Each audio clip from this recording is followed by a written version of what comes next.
Hey everybody, I want to welcome you out today. We got a great interview set up. A gentleman here that's 24 years clean. I've been friends with him for a while now. I think you're going to really enjoy today. But before we get rolling, as always, please like and subscribe. This way it helps out the channel and allows us to continue to do these videos. So with that being said, I am going to introduce you to Fred W., who, again, is 24 years clean and sober. He has been around for quite some time. This is going to be my very first interview that's somebody that's not actively in a club. And this is, we're going to try to do as many different people as we can to, just promote everybody. This isn't necessarily about clubs. It's about independent riders, club people, all riders who are clean and sober, who are still enjoying the lifestyle. But this also is a nice outlet for people that are just looking for, good media on people in the lifestyle that are clean and sober. I've got a lot of positive feedback from people outside of the riding community that have seen the videos and are going, hey, you know what, man, you guys are carrying a pretty good message, regardless of the riding part of it. So with that being said, how you doing today? I'm doing pretty good. Cool, man. I appreciate you coming out. Freddie had a long ride to get here, so I definitely appreciate you traveling down for me. So we're going to kind of go through a bunch of different things today. We'll go through the sobriety part first, the recovery part, the running and gunning part, the sobriety recovery part, and then we'll get into, the riding part, all that other stuff. But I just kind of want people to get to know you, how you grew up, how you got to the point where you needed to get into the the recovery part, so go ahead, man. Well, my dad's an AA guy, and they say the addiction part runs in the family, and I swore it was Dad's problem, not mine. And like how we grew up, it's like we grew up in a town called Springfield out in Delaware County outside of Philadelphia, and my parents had a vacation home in the Poconos, and we were little kids, and guess what? You could ride dirt bikes and whatever through that little community. And anything with a motor, we were motorheads since I grew up in body shops, so we were motorheads, and we played with stuff, and so the whole thing became, everything just kind of fell into place with that. And then I was about 16, my uncle had a motorcycle accident and lost his leg, so Mom sold all our motorcycles. And I'm not going through that with my children, blah, blah, blah. And at that time, I was selling weed, stuff like that. You know what I mean? I was a kid, and I smoked weed and stuff like that, and drank and did whatever, and nothing crazy. We're just kids, and the whole addiction part didn't really start then. It's I was just playing around, doing whatever. But by the time I graduated high school, I was probably the biggest drug dealer in high school. And then I went to college for a couple years, and that just expanded, and I think when I became old enough to drink legally in bars is where I probably crossed the edge. You know what I mean? Right. And the drugs got a little heavier, a little stronger, and then to shut the parents up at 22. I'll go to a rehab, and I did that, and gave me the experience of it. But for me, I thought I was too young, so I naturally stuck around for probably 3 months and went on my merry way, and I wound up with these bikers, and I thought this was fun, you know what I mean? And they were a hardcore bunch, and it was a lot of fun, and we had all these wonderful adventures. And the funny thing is, it's my friends that I went to school with are like, what are you doing with your life? You know what I mean? It's no, it's they were buying new cars, getting married, having kids, and I'm just out having fun. And I figured out I'll straighten out by the time I'm 30, and 30 comes and goes, and it's like I look back at my life going, man, what the hell did I do to myself? You know what I mean? I'm running with these dudes. It's a lot of fun.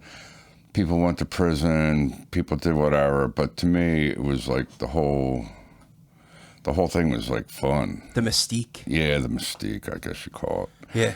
And then the funny thing is, it's like you're involved in something that like people always want to talk about, and they come up with these crazy stories, and it's like next thing you know, I did this, I did that. I was like, I didn't do none of that. Yeah. And people, so yeah, whatever. And then like I tried getting clean a couple times. So I was probably like 86. I wound up at, I was like, yeah, I'm going to chill out because I was facing drug charges, manufacturing. And it was a shady case, but like, my lawyer's like, I can get this dropped. It's going to take a while. Go to rehab. So I go to rehab, and when I was in rehab, I went to Eagleville, and I felt like, yeah, I need to do this. So it was like 86. And then I was talking to this guy that was in this club that I know and that I was running with. And he's like, I'm going to go to he had to do like, he had to do a halfway house, but it had to be federally overseen. So like, I didn't need to go to a place like that. So I found a place. Like third week there, I said, I want to go to a halfway house. Because I was like weighing my options. Like, I really need to do this. So I got this place in Phoenixville that took me. And it was an AA thing. And I had to make 5 meetings a week next door to this AA clubhouse. And you got to meet, the main thing they even have you do that for is so you get involved in that community. Right. And then I was complaining to my sponsor. I was like, well, I like NA better. Yeah, this is my dad's thing. But like the cool thing is my dad didn't really know anybody in Phoenixville. And I would go to these NA meetings. I really liked that. And I bought the book. And you know what? I held on to that book for a really long time. And like I relapsed like a year and a half later. And like everything just fell into place. It's when I got first clean, everything fell into place. I did what you're supposed to do. I was doing the steps. I got a sponsor. I went to different things. Like there was these guys from Northeast Philly, and they were like, we're going to go back down to Philly to Pratt and Somerdale to a dance. We're going to hit this meeting here, and then we're going to go there. So we got our meeting in for the week. And I'd see these bikers down there. They were in the Phoenix, and I'd bullshit with them, and I wouldn't tell them nothing about my past or anything like that. And the funny thing is, it's just like, I'm looking at the bikes and I'm like, I'm missing that. And then, I had a bike, but it's like, yeah, whatever. I had it stashed somewhere, and I didn't have a driver's license. And like, I'm thinking like, I need to get my life together. I need to do, so I'm going to cut corners. That's my biggest problem. I cut corners and don't always do the correct thing, and I cut that corner to get what I want. And you know what? I didn't like living in a recovery house. I wanted to be out on my own. And then I did that. And then within a couple months, I'm back to using again. And next thing I know, I'm right back in that world that I left. And that lasted for a little bit, and I started like I did before, and they said, like, addiction, you pick up where you left off, even though you're clean for a while. So I think within 2.5 years, I blew my pancreas out. I couldn't get high anymore. I spent 9 days in the hospital. You weren't allowed to eat.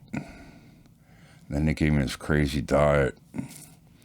And this doctor came and talked to me, and he was in AA, and I told him my history, and he told me, like, yo, you got an old alcoholic's disease, like somebody's 70 years old and you're like 29. So I knew what I had to do, and I was the most ungrateful addict in an NA meeting there ever was. because I can't eat the food I want. I can't get high. I got to do this. It's a matter of life or death. Do I want to live? I got to stay clean. And, that's what I did. So it's just like I went through the steps and I didn't incorporate that into my life. So there was no real change. So I did this for about 3 years. I got involved with this woman. She got killed in a car accident, and she was pregnant at the time with twins. And I used that for my excuse. And I went back out there, and oh my God, it was so much worse than it was before. And I'm expecting this shit to come back and kill me. I didn't care. And I got sick a couple times from pancreatitis, but nowhere near as like what it was. So I tried to come back to the meetings. And the poor people in Delaware County, I drove them nuts. I'd come back for a month or two, and then take back off. And like they know me from before. And yeah, they were nice to me when I first came back, but it's like I kept doing this revolving door thing where it's like I come for a little bit and then I take off. I thought like I was missing something with the world I was in, and like really I wasn't missing nothing. Isn't it funny though how home groups and stuff like that, when they see those people with the revolving door, there's always like this little bit of attitude where it's like for the first once or twice, it's like, yeah, shit happens, it's cool, whatever. And then as it continues to happen, more people start. Poor people nuts. I mean, like you waste all this time talking to somebody and they go back out and it's like, what the hell? But it's like a lot of that stuff stayed in my head. The good things they told me. It's like this guy would always say, like, it's easier to stay here than it is to start over. And like, this guy Eddie, he would hit me with all this stuff. It's like, you don't realize if you stay here, you'll have the life beyond your wildest dreams. And I'll be like, what the hell's he talking about? You know what I mean? So, and I guess that's the part of, people, if you don't stay until the magic happens, right, you're not going to get it.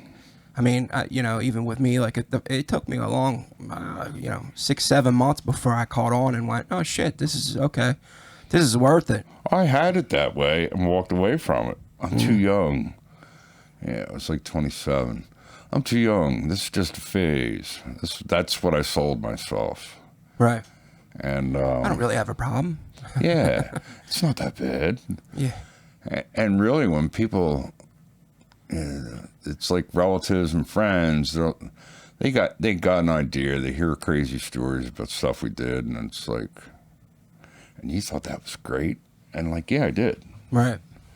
And like that would be turmoil for most people, and we thought this shit was funny. Oh man, that was so much fun. And it's like, and you look back, and you're like, what the hell was I thinking? Yeah. It's like to be under federal surveillance and stuff like that. That's horrible. And it's like the paranoia that goes on with that. People got no idea. It's like people get high on the stuff I was getting high on, and they think people are watching them.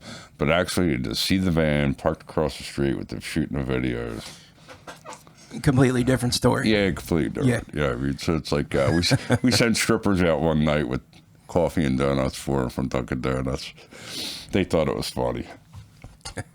And it's like, yeah, we sit back and we laugh about that stuff, but like when they kick the door in, yeah, nobody's laughing anymore. Nah, they were like, yeah, it's like we were moving anyhow, so there wasn't really much to search, and yeah, it's you look back at that and go, what did I think was so great about all this?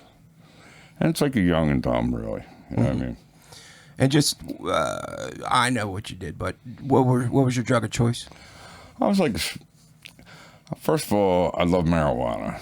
And then, like, I'm a speed freak. I love doing meth, crank, whatever they called it. And we'd smoked that PCP. We called it killer weed. And it was really just PCP on parsley flakes with spearmint leaves. And some of my friends made it. And, yeah, we thought that shit was cool. You know what I mean? When I was a kid, I took acid a few times. I thought that was fun.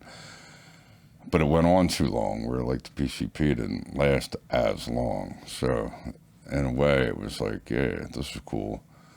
But like, what I find is it's like you hear the older, we call them greenheads. If you smoke it a lot for a prolonged period of time, you get angry and stuff like that. And same thing with the meth. And it's like you don't see or feel that change going on. But like then you look back and you're like, yeah, they're right. But wait a minute, they've been doing this shit a lot longer than me. And I didn't take that as a lesson. I just thought, yeah, this is not going to happen to me, and it did. And you live this life for a little bit, and you get hooked into what we were doing, and like, I'm going to leave all this and get straight. And really, it's like, I got involved with a woman that had kids, and I got a kid, and I don't want my kids growing up seeing any of this. Right. And she was trying to get sober, and I was trying to get sober, and she would go to AA, and then like one day she found that NA basic text and read it, high on meth. And she was just like, oh my God, this book is us. And I was like, yeah. So we started going back to NA, and she did that for a little bit, and then she went back to AA, and I stayed in NA. And that's really how I got clean. It's like, of course, I had a couple charges and judges that insisted I go to rehab again, and that was all part of it. So, and whatever. Hey, I mean, at least you made it, right? Yeah, That's all that matters. I'm here. I'm back. I hid out in a little town called Media at their meetings. And I talked to a few people that I drove insane over the years. And they're like, well, Frederick, we have a meeting down the street from your house. We still meet there. And that's when I started to go back to the old people that I knew. You know what? I was at a local meeting here. And in my area where I live right now, there's a lot of recovery houses. And, I went with an older gentleman that, he's got a bunch of years. And him and I went to this meeting, and, it was a bunch of young kids. And as we're sitting there was an older guy that ran the meeting. And then the meeting turned into this, like, dick measuring contest of, hey, I'm on my third, relapse. I'm on my fourth. This is the fifth time I've been to rehab. And there was a kid there who was younger. It was his first time. And after the meeting was over, I said to the kid, dude, you need to go find a meeting with a bunch of older people that got time and attach yourself to them. Because to me, it seems like that is the winning combination to this. And that could be just my perception. I mean, look, anybody out there might have a completely different story, but this is my perception. Because it seems to me that, when you get around a bunch of older people that have time, and I talked about this on the first video with Sparks, it's like you see what works, what kind of doesn't work. And everybody's program is, you run your own program. But when you get in a situation like that where there's a bunch of young people that really don't seem like they're taking it serious, and that's your meeting that you're going to, the chances of that dude making it are probably pretty slim. Yeah, my nephew died in a halfway house down here. I lost my original basic text and to him. He borrowed it, and he wound up dying in a halfway house down here. But Bucks County, how it started, they were crucial in helping to write the basic text. Right. And there's still people in this area. Not all of them moved, and they all got 40-plus years clean. And it's really how I was taught was like you got to go around and find your tribe. And you find people that you're comfortable with. There's people out there that got clean when they're 14, 15 years old. Right. That now have 10, 15 years clean. and they're still Yeah, doing yeah, it. yeah. And I'm not saying that Yeah, younger people can't like, do it. Younger people do. They blow my mind. It's- I just think that if you're younger and you're putting yourself in that environment, yeah.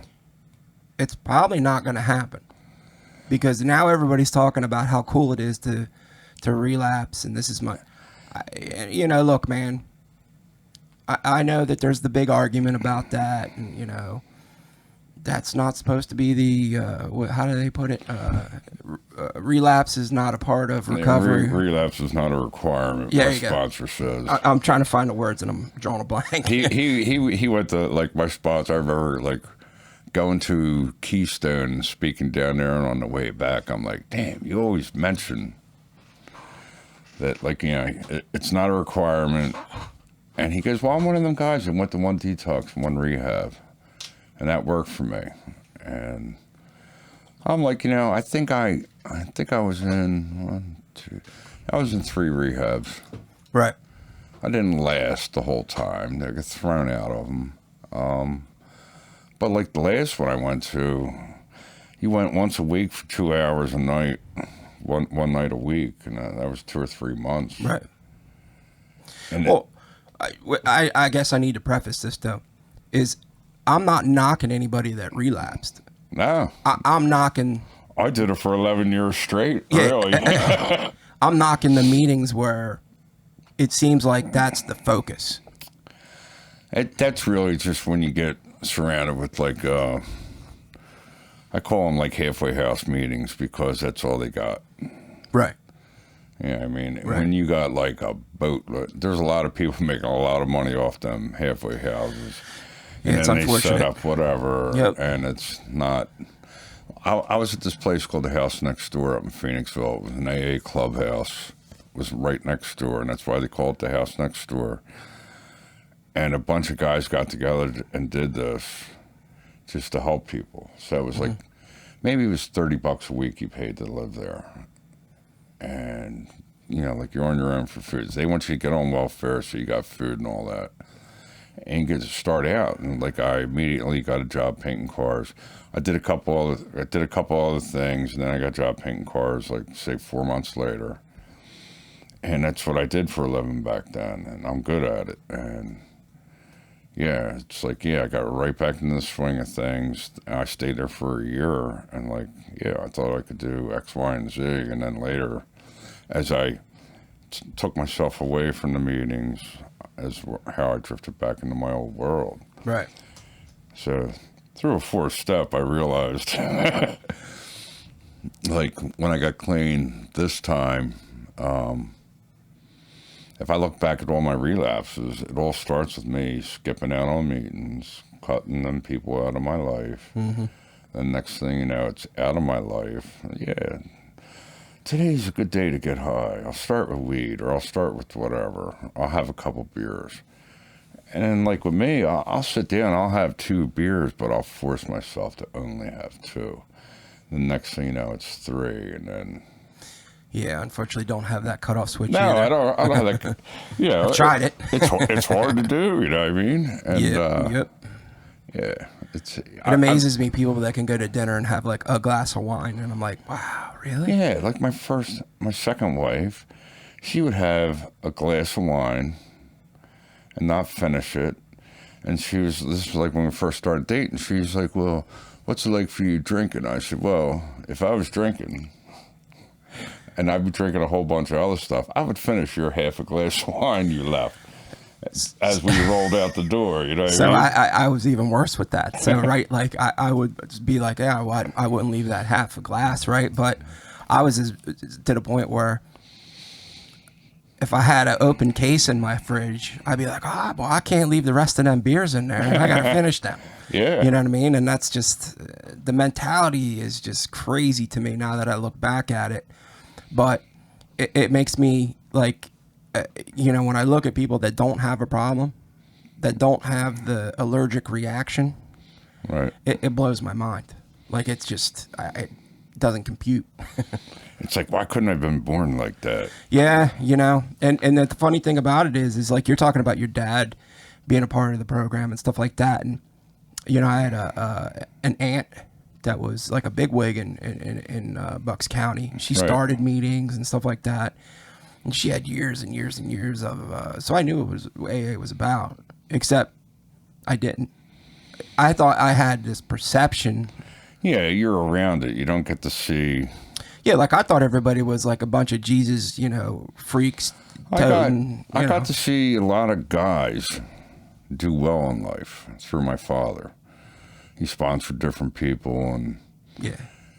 you watch somebody that was like sleeping on my dad's sofa to like next thing you know they got a house and they got a business or a job or a career, and you watch that guy 10 years later, it's just like, damn. Right, the gifts of sobriety. Yeah. Yeah. And it's like, that's really cool. I know it works. Right. And for me, it was You just can't cut corners, man. Yeah, well, that was my thing. I realized. Dude, and I got to be honest with you. My buddy Eddie would be like, you got to live clean. You got to live clean.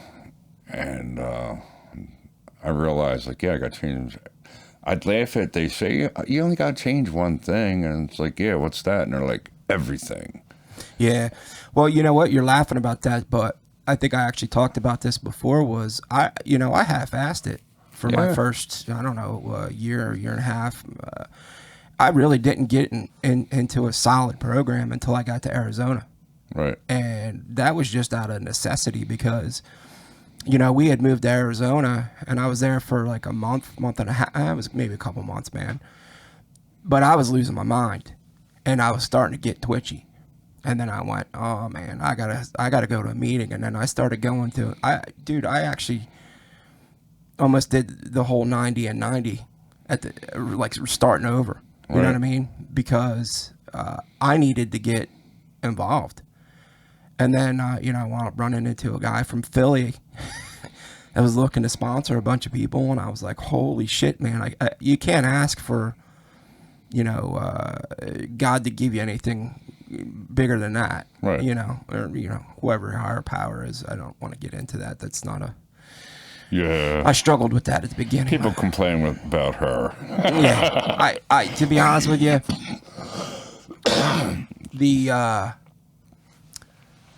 I think that's a big turnoff for people at the beginning, and I know it was for me, but it took a long time for that light bulb to go off.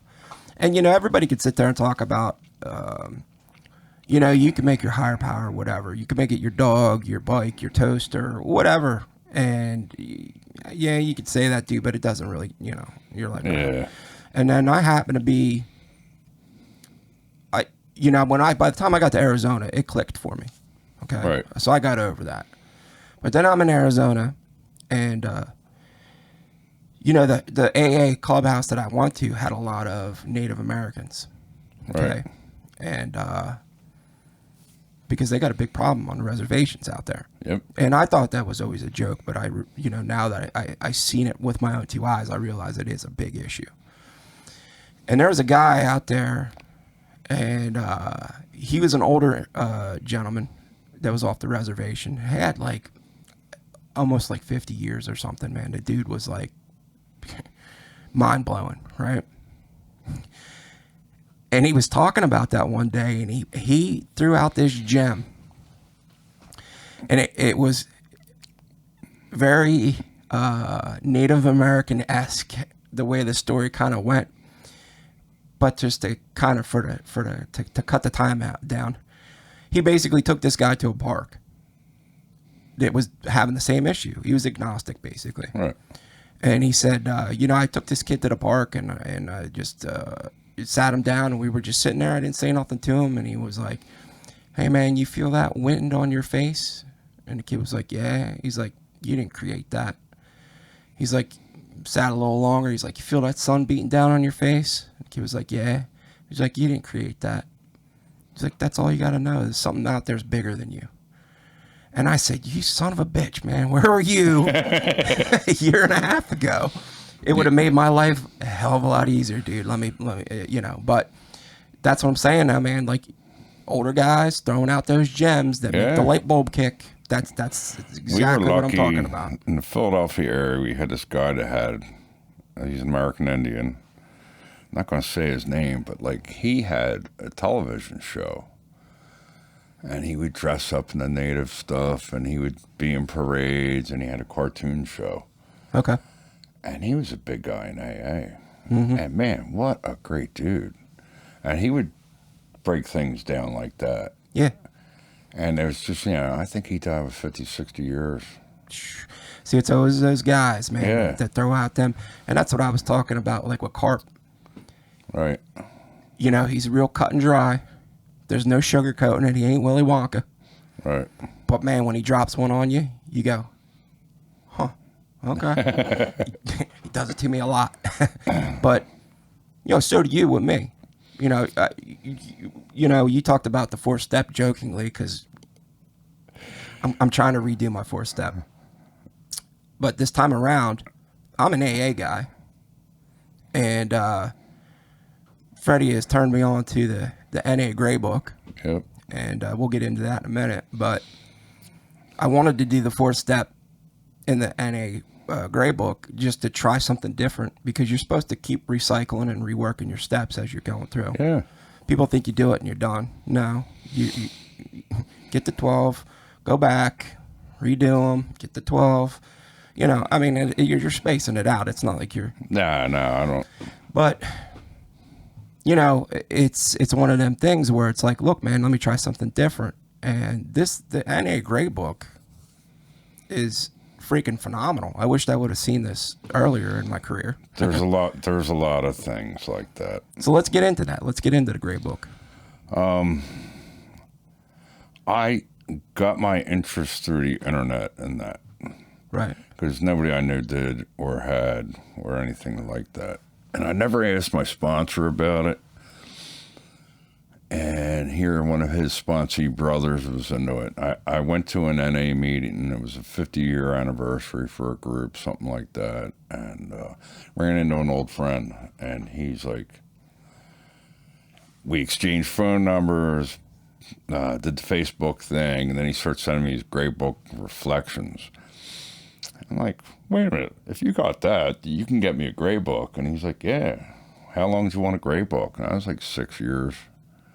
He just had to ask, and he goes, meet me here. He was going, they were doing a thing by my house, and I live in like a little town called Port Clinton. It's right next to Hamburg, and they were doing a thing in Hamburg that week, on a certain weekend. It was 2 weekends away. I went over there. He gave me a baby blue, which was 3rd edition revised, and then and it's just the first part of the book, no stories. Same thing with the Gray Book, and excuse me. I got that book and started reading it. I was like, oh my God, this is like cool. Right. Now I know why people want to read it, and just something different. At the time I probably had like 20 years clean. I was in that ballpark, and yeah, but you know what? Explain what the Gray Book is, because it's like this secret society that a lot of NA people don't know about. Well, basically what it is it's the very first writing of the basic text. And from what I was told, like basically they got groups together and they set up a thing and they had review and input conferences and they wrote this book. Right. And I think they didn't have the money to do all the pages they had in the books, and then they came out and printed the 2nd edition and made it shorter, and they took out 20, 30 pages of the front part, and they cut the stories in the back a little short, and so I think that book came out in 82. Right. So in 83, a guy in Philadelphia wrote Living Clean, but they didn't have the money to produce it because NA's broke. It's not like AA is huge. It's been around for a real long time. They got money to do things like that, where NA didn't. So that book didn't get published. So like through the internet, all these people got all these pamphlets from the originals and stuff like that. So I went to this thing and they got all this stuff there. And I'm like, oh my God, this is crazy. And I'm grabbing pamphlets because when it first got clean in the 80s, that's what they had. Now everything's like a little different, where Right. they don't have the triangle of self-obsession. Most people have that in their racks, but all the stuff written originally, these guys got. And they're like a secret society of people with literature information. Right. And the coolest thing is, it's like this one guy I met, he wrote the Gray Book Reflections. And now people are publishing it. Right. They don't want money for it or anything. They don't make, they make these little stupid books right here, and that's a Gray Book. And they sell them for $2. Right. So they're just basically covering the cost of the paper. That's all it is. What? So the baby blue, here's a baby blue. And in the front of the baby blue is free, it says free. So really, I think this is 85 cents, the cost to make. So I give them $1 for it. And then like a friend of mine's got a halfway house, so I'll give her 10 of these and just say throw them around the living room and let them have it. And that's what I do with that stuff. And it's cool because it's like, you know, when you get to a halfway house and you just got out of a rehab, they don't give you no books. right. They don't give you nothing. But you know what I noticed about that? The book, it seems like it's a lot more layman's terms. Yeah, It's written like the guy off the street. You know what I'm saying? Like Yeah. it seems like it reads a lot easier. And you can tell there's they don't edit out some of the mistakes and stuff like that because Yeah. it's the original. Yeah. But to me, it just seems like it's so much more easier of a read. It's also because he got the editor lines, the numbers after each sentence.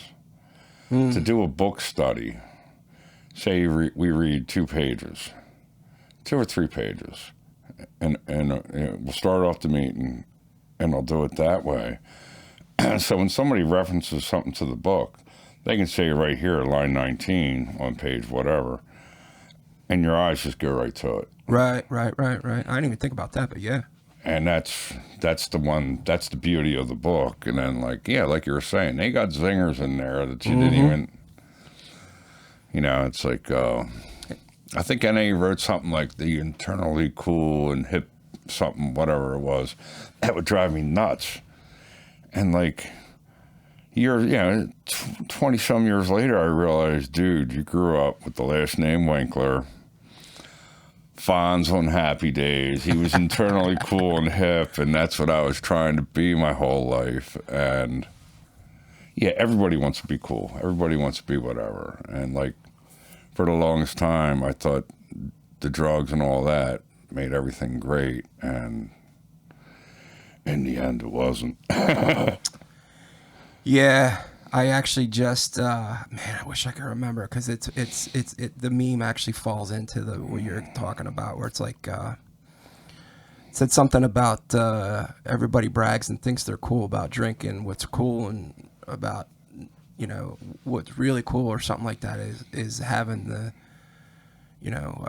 fortitude or whatever to not drink. Right. And I wish I could remember the meme because it would have fucking fell in here like a gem, but We can edit it. yeah, I'll edit that. I won't. But anyway, that's so. You did turn me on to the Gray Book.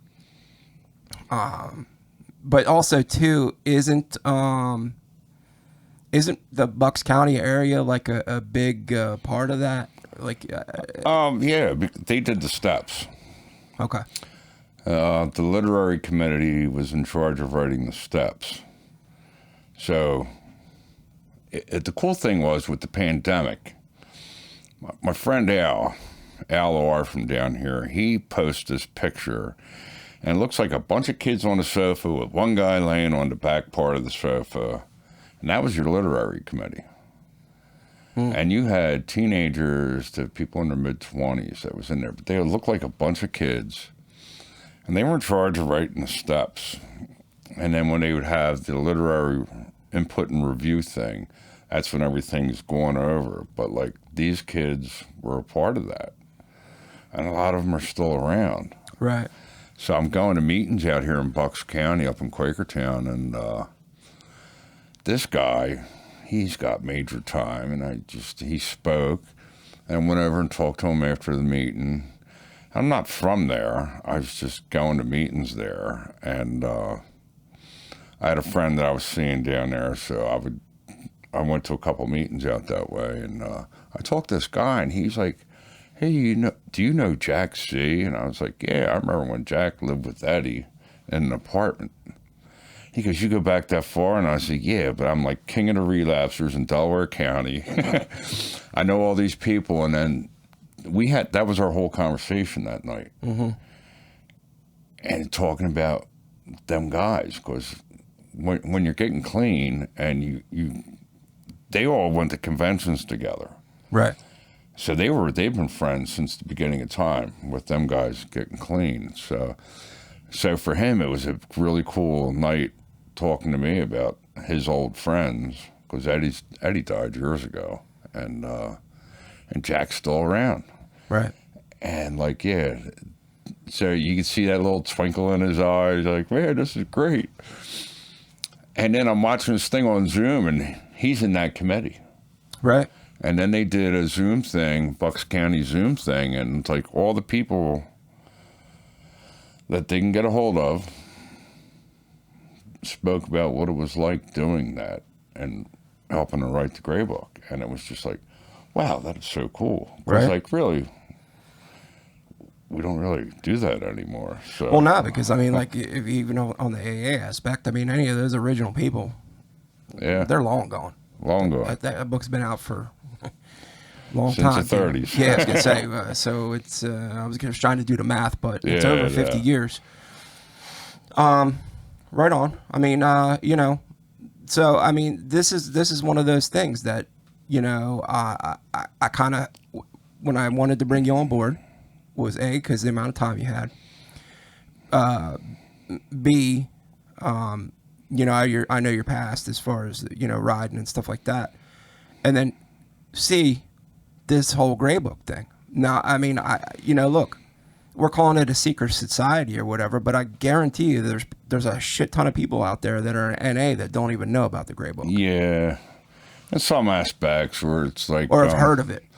They heard of it, and it's voodoo, oh my God, this, that, and the other. And then you get other people that just like totally love it. Can you get me a book?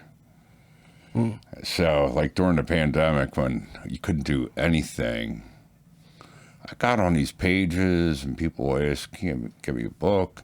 Hey, can you get me a case of books? Yeah, I can get you a case.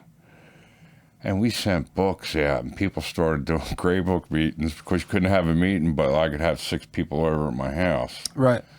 And they started that. So I don't know how many groups we helped start doing that, but it was just something cool to do.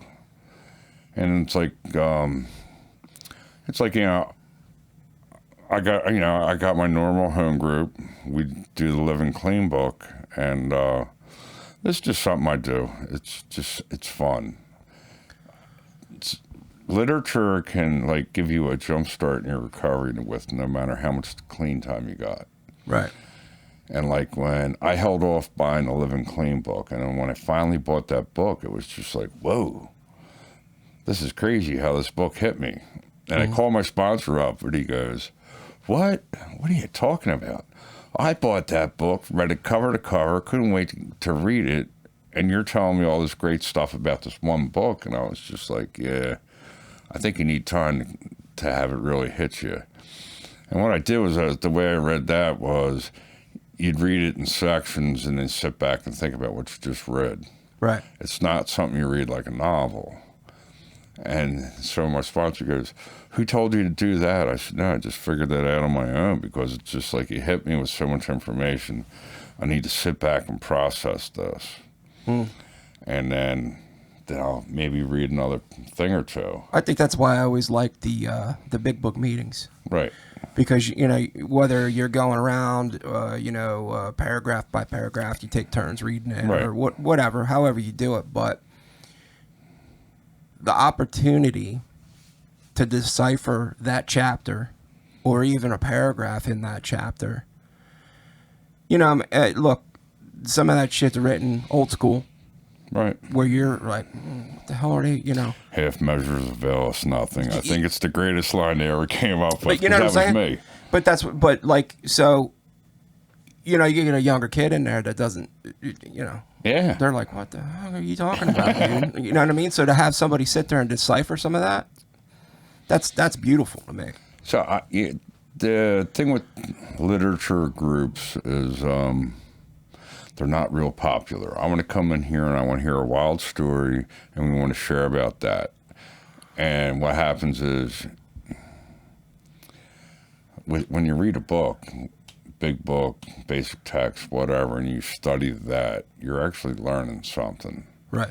And then people with time can explain it, their version of it. It's like I've done 12-step groups with people where you get together and you go through all 12 steps. Like Right. you get together, like we're going to do step 1 this week, and then like a week or two later we'll do 2, and it's just cool to hear, because like where I was at, they didn't have step meetings going on. Or I couldn't make it as much as I often, and I like step meetings because that's where the heart and soul of the program is. No matter what, they use it in 144 different things, Weight Watchers and all kinds of other things. Yeah. So the 12 steps works. Tons of addiction groups out there that are using it. Yeah, and like this one therapist I know, she goes, it's 144 different things that it's used for, and it's the greatest behavior modification program ever devised. What's crazy about that is my fat ass has been trying to lose weight. Me too. And you know what, man? If I would just apply those steps to me losing weight, I'd probably do it. Yeah. I just, for whatever reason, I don't. Well, with us, they say when the pain's great enough, change will happen. And I don't know who came up with that, but yeah, that's what happens. True. And that's when I decided to get clean. It was just like, I go back to that and I'm thinking like I'm sitting at a meeting going, here I am again. And the only, in my mind, I thought, yeah, I need to stop doing this. I'm tired of being in trouble all the time. I don't want to have a parole officer, probation officer. I just want a normal life. And, you know, 2 years clean, I got tagged another 5 years because that's how long it took them to convict me. And, yeah, okay, whatever. I remember thinking to myself, I told my parole officer, I can do this standing on my head because there was a change in me that had already happened. And I'm a newcomer, 2 years clean, 3 years clean, and just tell somebody else like, yeah, I'll do this. This is no problem. Guess what? He's heard this from a million guys. Right.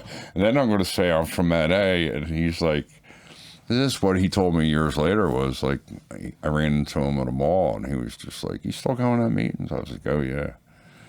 What I realized is through 4th step that as soon as I stop going to meetings, everything unravels, and I don't want to go back to where I came from. So, yeah, I think the further you get away from meetings, the closer you get to going back. Yeah, it's definitely, it equates. And you know, we were talking about that when the pandemic hit, and you know, you couldn't go to meetings or whatever. They shut down meetings, and I was doing Zoom and stuff like that. And, you know, I wound up going to more Zoom meetings than I've ever attended meetings other than, you know. Well, you had all that time off. Well, it was, you know, I wasn't a huge fan of the Zoom meetings, but you could definitely, you could go to a meeting whenever you wanted. What I liked was NA did all these people put out history things. And I remember, like, for 8 hours, I just turned it on and went around, cleaned the house, and did whatever I wanted to do. Like I was cooking, I was doing whatever. And just had that going all day. Yeah, just listening to it in the background. Just listening to these people that got clean in the 60s and 70s. It's like, wow. I've actually, you know, even though this is new, I've actually had people calling me up already going, hey, look, you know what? I don't have time to watch it, but I listened to it in my car while I was driving home, or I listened to your podcast, whatever you want to call it, vlog, in the background while I was cleaning my house and stuff. Hey, whatever works for you, man. Yeah. As long as you're listening, you know. That's hey. how I did the Patches one, to be honest. Okay. I sat there watching it, and I was like, I got shit to do. I just turned it up and went about. But it's like, here's somebody I've been friends with for a real long time, and I just wanted to hear him. Plus, I got to do this. What am I getting myself into? Yeah, well, no, it's cool to get an idea. yeah, I mean, look, I try to lay this out as like just me and you kind of just shooting the shit. Yeah. And, it's not like an official meeting or anything like that. Even with those guys, like I've heard them speak, multiple times. And, I know their story. Right. But there's probably, or well, not probably, there's a lot of people out there that are hopefully going to watch this, and for you that have subscribed and liked, I appreciate it. That don't know their story, Right. and that's awesome. I mean, do we get into the deep details about stuff? Maybe not. Did we breeze over some stuff? Yeah, but what we're trying to do here is we're trying to give the world out there that doesn't know that there are riders, whether you're in a club or not a club, but that are still living this lifestyle that are clean and sober. Yeah. I mean, we're not, a bunch of drug addicts, alcoholics, junkies, whatever the fuck you want to call us, criminals. That, there are people out here that are doing the right thing and trying to live their life the right way. And that's the other cool thing about you is, so many people that people up your way, people down here, sober clubs here, sober clubs up there, regular clubs here, regular clubs there. So you're well-rounded in the community. And, that's a big thing for me. Well, I've been doing it 40 years. Right. So, yeah, it's just, the cool thing of it is it's like, I got this friend of mine who was a Vietnam vet, and he would dress up like Santa Claus and do the Salvation Army thing. And he's an old AA guy. And he's from New York, and he was living in the Poconos. I think he passed away a year or two ago. And hey, man, we get real snow in the Poconos. Or Yeah. we doing any more down here? You guys don't talk about inches, you talk about feet. And he's out there riding his bike. Wow. Dressed up as Santa Claus to stand out in front of a Kmart and ring a bell. And it's just like, for him, it was like, yeah, it's just giving back. I like to do this. And he was one of the original Vietnam War vet club guys. And he was just an interesting guy. It's just, you run into people in either fellowship, and it's just like, I'm a people person. I like people. And you get conversations with people, and it's like, yeah, okay, let me see your perspective. And same thing with when you do 12-step studies with group people. It's cool to do it that way because I get to hear different perspectives. Well, you know what, too, you also brought up a big point that I always try to make too, though, is you're talking about giving back. Okay. So there's the giving back to the AA and a community, whether you're doing service, whatever, like Patches doing the whole, prison stuff and whatnot. But they don't let me in anymore. what people don't realize that might not be a part of our world, that I hope that, if you're out there listening to this and you don't know anything about our world, that bikers give more money to charities than probably 80% of the other people on the planet. Right. We're huge with giving back to communities and stuff like that, whether it's like even with us doing our blanket drive and all that stuff. Yeah, I love doing that. I mean, come on, man. Like we take time and money out of our pockets to do that. I've been going to that place since it first opened. Yeah. Just to help support the meetings when they were at the NA meetings.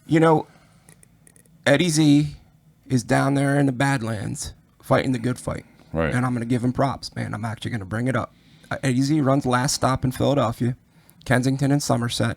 Yep.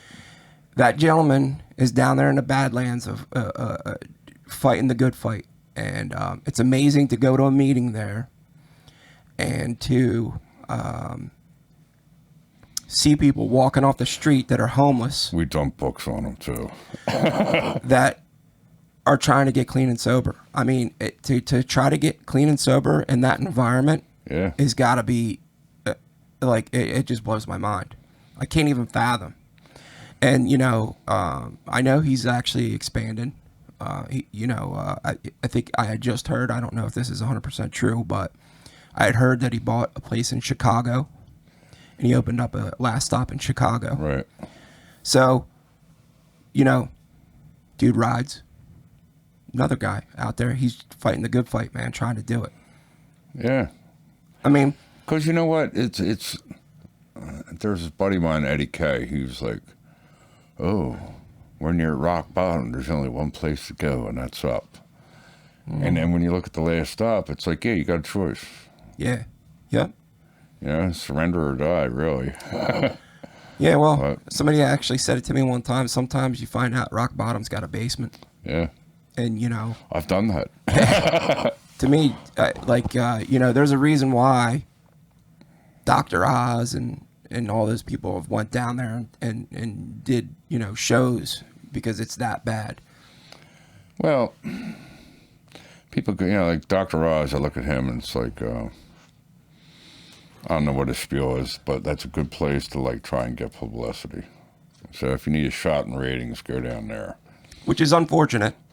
But if the government looked at Eddie Z and all them guys that run rehabs and stuff like that, how come they have better success rate than our regular rehabs? Well, what's fucked up about that? The government did do a study on it, but you never heard nothing more. I never heard nothing more about it. But what's fucked up about that? Excuse my French, but he's got that success rate, but yet Philadelphia, the city of Philadelphia, did everything they possibly could to shut him down. Well, we're going to build condos through the whole thing. Right, because gentrification. Yeah.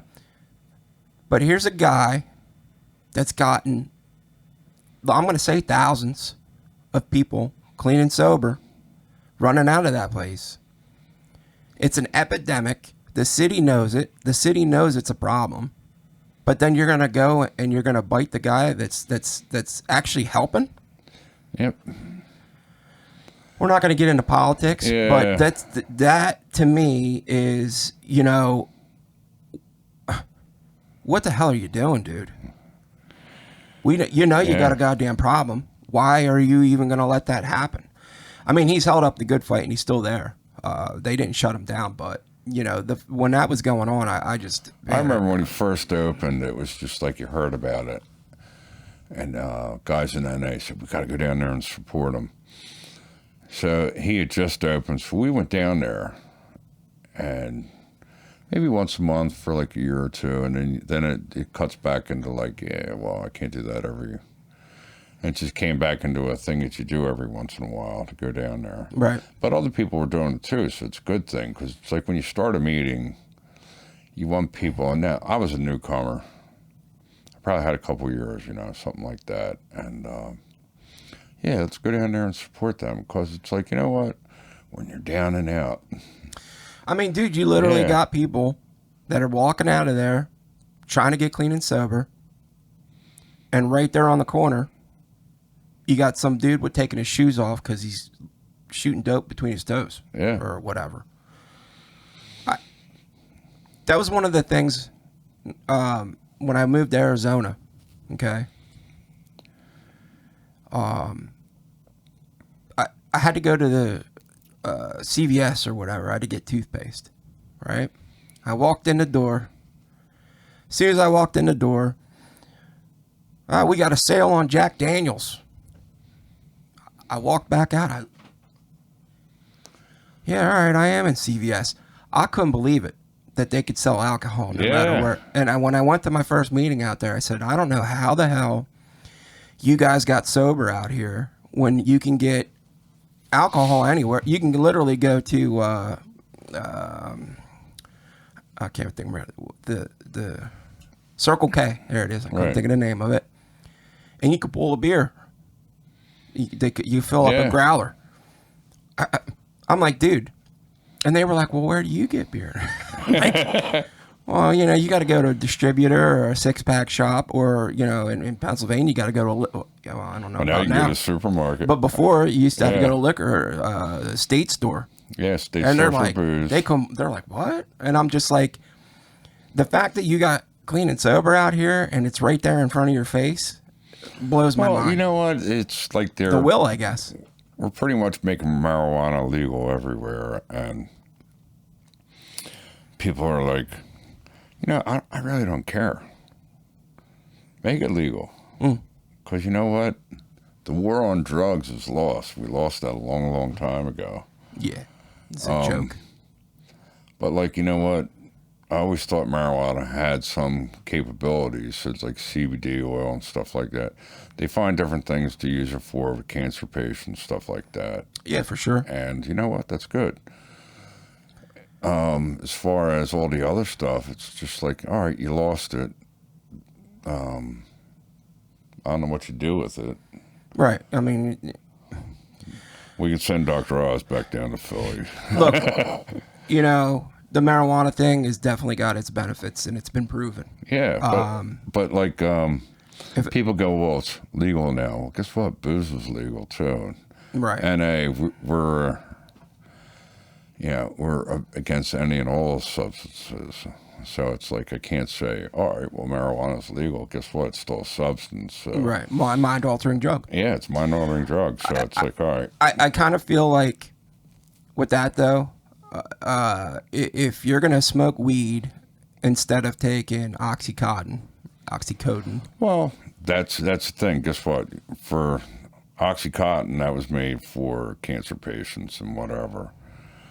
They got crazy with it. A lot of these drugs were made for people that got serious problems. right. And like a friend of mine's like dying of lung cancer, and he's hesitant about taking a marijuana pill. And I was like, oh yeah, they gave that to my mom. But my mom didn't want to take it because she hates weed because of me. And it could have helped her, but like she was dying anyhow. It could have relieved her, but it was just because of I was a big marijuana. Like my mom got hit in the head with 10 pounds of weed. And there was a ton of more stuff in it. My cousin just fixed whatever he had to fix in the basement, go in the refrigerator, and kept his mouth shut. And I caught hell when I came home. So like mom always found weed, but like quarter pounds. That's an ounce, mom. That ain't nothing. I would always lie to what it actually was, but there's a scale laying there. You found that. She never measured it.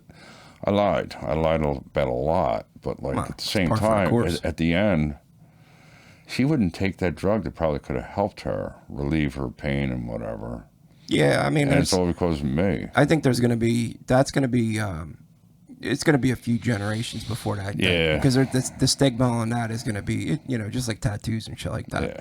It's going to take time to kind of run its course and be like, okay, that's acceptable now. But, you know, I feel like if that's going to stop you from doing anything, you know, harder, man, I don't, you know, look, I understand how we look at it from our perspective. And, you know, that's, I guess that's the argument right now, right? Where people are going to be like, oh, but, you know, it's legal. And like you just said, alcohol is legal. Right. Doesn't mean a AA guy can go to the bar here. I mean, I don't need to be in the smoking lounge. yeah, you know what I mean? Like, it's like I got a friend of mine who relapsed, and he's all consumed with, I'm going to start a smoking lounge. And it's just like, dude, you went from one edge, now you're all the way over to another. And it's just like, yeah. And you know it's not going to end well. You already lost one business. I always make the joke about, oh, sure, now I'm sober, clean and sober, and now they're going to legalize everything. And that's like a bullshit, you know. But because, dude, if it was legalized, oh my God, how much more worse would I have been? Well, you know what? I think really, in a lot of ways, it's people love the outlaws, people on the fringe, stuff like that. So it's going to be oh, I'm doing this stuff because it's not allowed. If it's allowed, you're gonna lose a percentage of people.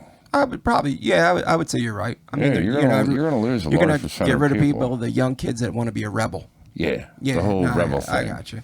I mean, but you know what? You could say that though, but young kids can't drink until they're 21, and yet there's tons of young. I mean, Yeah. fuck, dude, I started drinking the summer after 6th grade. So what are you, 12, 13? Well, if you look at what I they was did 12. with gambling, Yeah, I actually was thinking about that the other day. Like the guys that go to Gamblers Anonymous and stuff like that.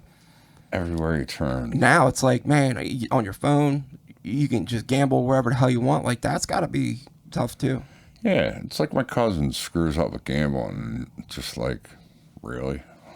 Well, You're not that good at drinking. Now we're going to drink and gamble, and guess what? You lost. I guess we could put that to the whole. You just talked about using the 12 steps for whatever, even like weight loss, right?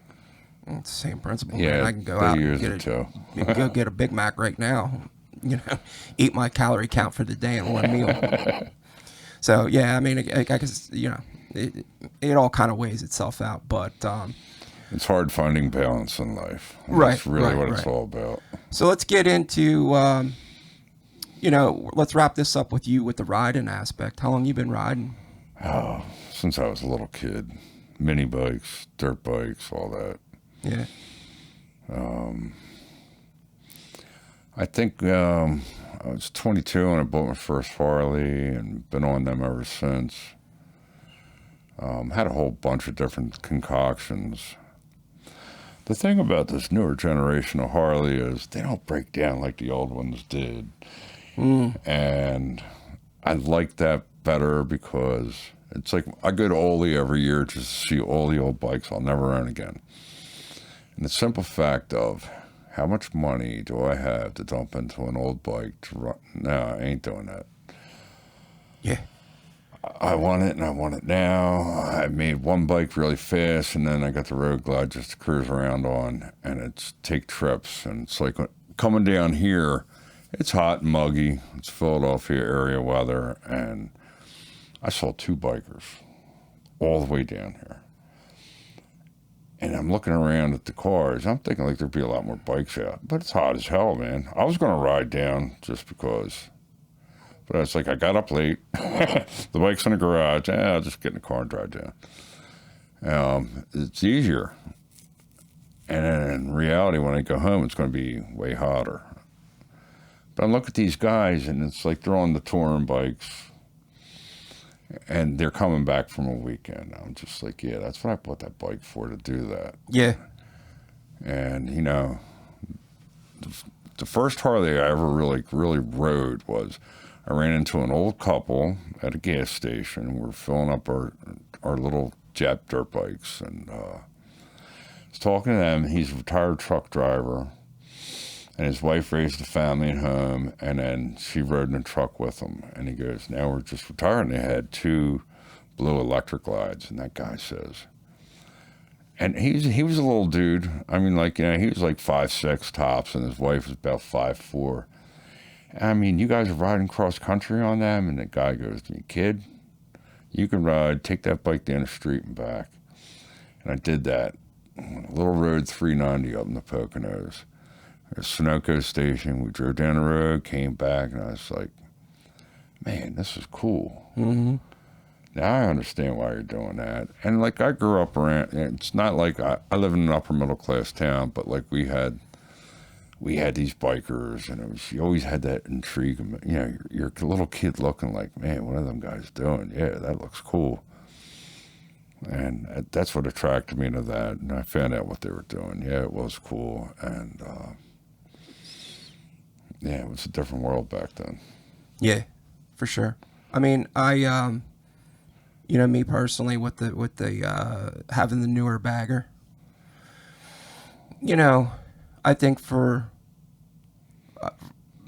I've had a bad back for so long that for me to have like that comfort level, especially, dude, we're doing long trips, man. Yeah, you guys go on trips. That I can't be on a Softail, dude. I would never make it. Like it sucks because it ruins the look of the bike, but I gotta have the driver's backrest. Well, you know what?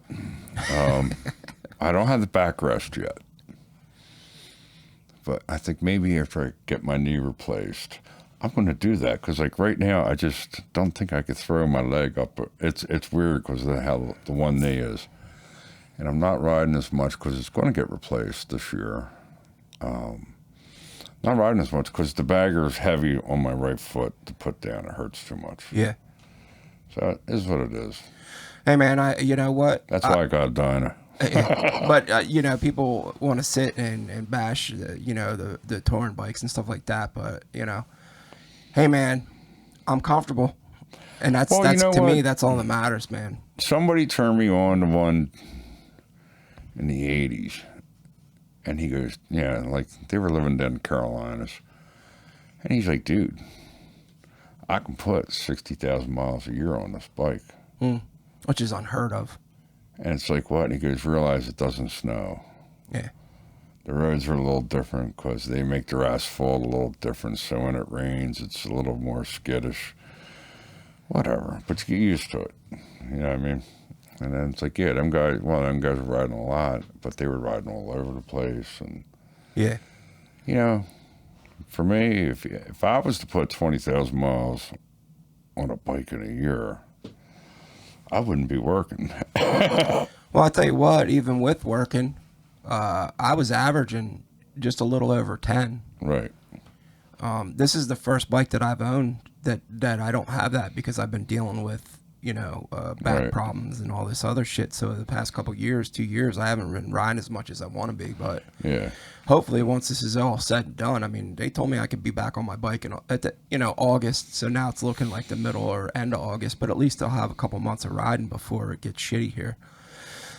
I love riding in the fall. I think it's my favorite time of the year. Yeah, you know what? I'm a big fan of not having to have a bunch of gear on. That to me is, man, I love it. I don't like riding when it's blazing hot, but not having to have, maybe like a sweatshirt on is fine. Yeah. But you start throwing leather jackets on, all that shit, and I feel like the fat kid, the kid on the Christmas Story. You can't put your arms down. Yeah. It's just like that. That drives me nuts. But Well, I got friends that got the suits to plug in. yeah, man. Oh, you can do that. I'm like, I mean, here, dude, you kind of, because we ride in the wintertime too. yeah. So I got the chaps, and somebody turned me on to, I forget what it's called, but it's like this. You put it on underneath. It's like a fleece suit, but it's got these panels on the front of your jeans, your boots, Right. your shirt, and it blocks the wind more. And I tell you what, dude, that stuff works phenomenal. We used to use newspapers. Yeah, well, hey, dude. If you got stuck somewhere, and it's like we met it was a club of rich people from New York, and my buddy Bongo's like talking to him, and they're like, oh, it had a cold snap. The weather reports weren't too good back in the 80s.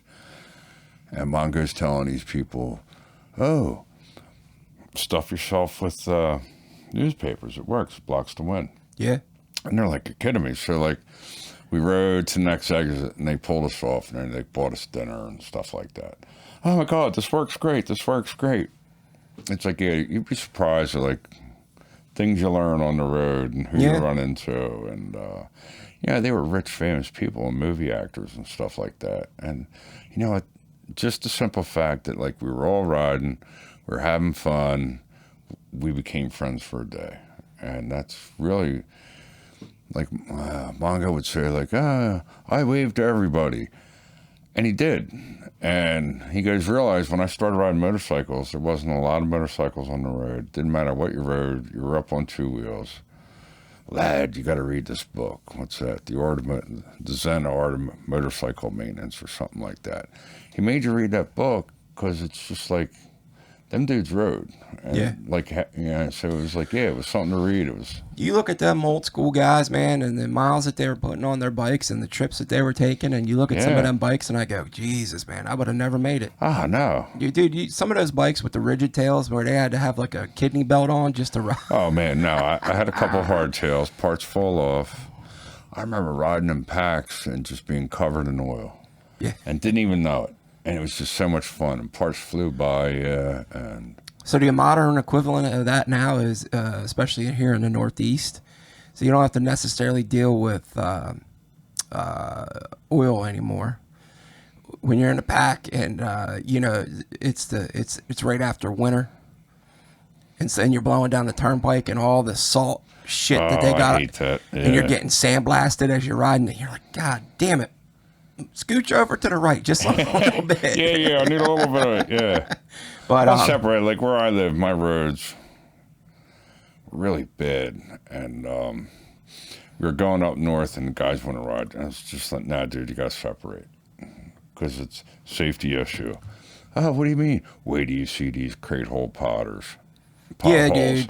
Yeah. And then it was just Fit like a but it's Volkswagen 2-lane Bug in highway. it. No, it's and we just kind of. It's like my buddies were like, thanks for letting us know. I had no idea. I was like, yeah, guess what? I've been enough rims over the years to not want to have that happen again. Dude, I bought a brand new 2020 Road Glide.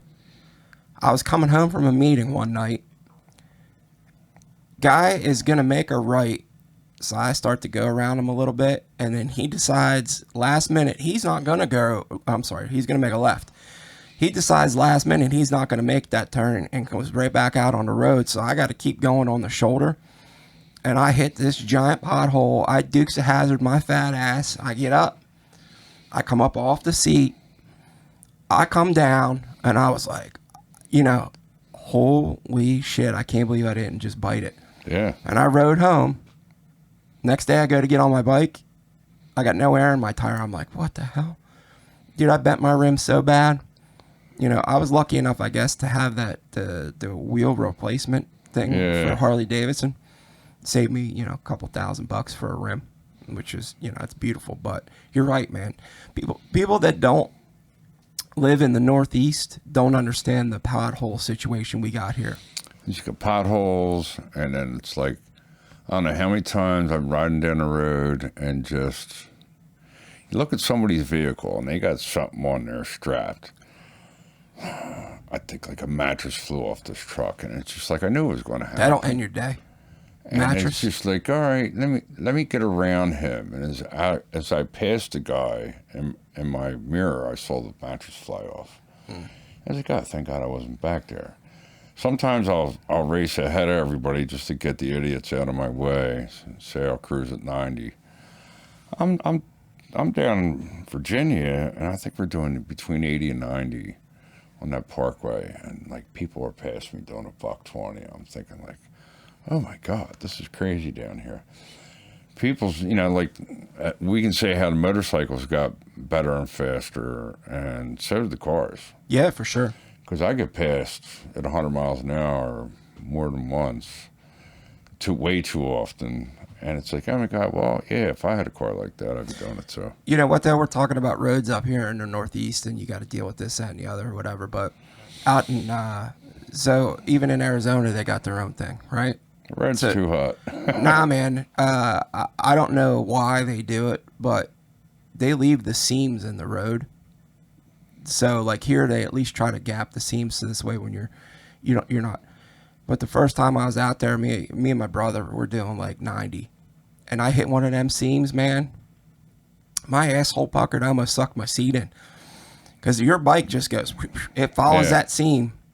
And that's just, I don't know if they do that out there because of the heat or because of the water. I think they do it because I would think because of the water. So it doesn't. No, it's that tar gets too hot and it sticks. So it'd actually be worse. Yeah, maybe. I remember going, holy shit. But the other thing. I've hit where they've done tar on the road, and it's just like, damn. Yeah. Well, in Arizona, though, too, they're doing, I think it's almost all concrete. It looks like it anyway. But I just remember hitting them seams going, man, I guess none of these dudes out here ride to put the roads together. Well, I guess you never rode over that bridge in Southwest Philly. When they made the bridge, they flipped the grid upside down. So when you go over it, the bike will dance all over. Same thing with car. Trenton Makes Bridge. Yeah, man, same and they're way. like, you know why it does that? And I was like, why? Because they put the bridge on upside down. Yeah, I don't Because you know know. how you can ride over most of them steel great bridges and it'd be like, okay, this one here dance you all over, and Yeah. that's why that one does that. I just I think it's cool though how you hear riders from different parts of the country and like how they have to deal with different, either whether it's Yeah. roads or politics or whatever, because it's different no matter where you're at. And it's interesting. It's even all interesting when you're driving across country and you see different things. And Yeah. you know like even going out west on the bike, and then you start getting out west where it's like speed limit's 80, Oh man. and you're like, damn, okay, so that means I could do 85, 90 before I get a ticket. And I remember going out to Milwaukee with a club brother of mine, and we were flying through, I think it was Indiana, because it's flat, Right. and we're just ripping. And you were talking about the mattress. We got behind a guy that was towing a boat and didn't think nothing of it. And we just got in the left-hand lane to pass him because we were ripping pretty good. And the goddamn pool noodles were flying out of that thing. I mean, thank God none of us hit none. But that'll even if you got a pool noodle stuck in there, that's gonna ruin your day, man. You're gonna go ass over elbows pretty quick. It's like a friend of mine hit a rock in the road with that little skinny 21-inch front tire that took him down. Yeah. And it's like, you go through so many things, like over time. So many things happen to you over the years. It's like my girlfriend's like, you're like pretty defensive driver for as fast as you drive. And it's like, well, it's really just like, You gotta be. life's experiences teaches you a lot of different things. And, Dude, if you're not defensive on a bike, you should Yeah. not be riding. Bottom line. Yeah.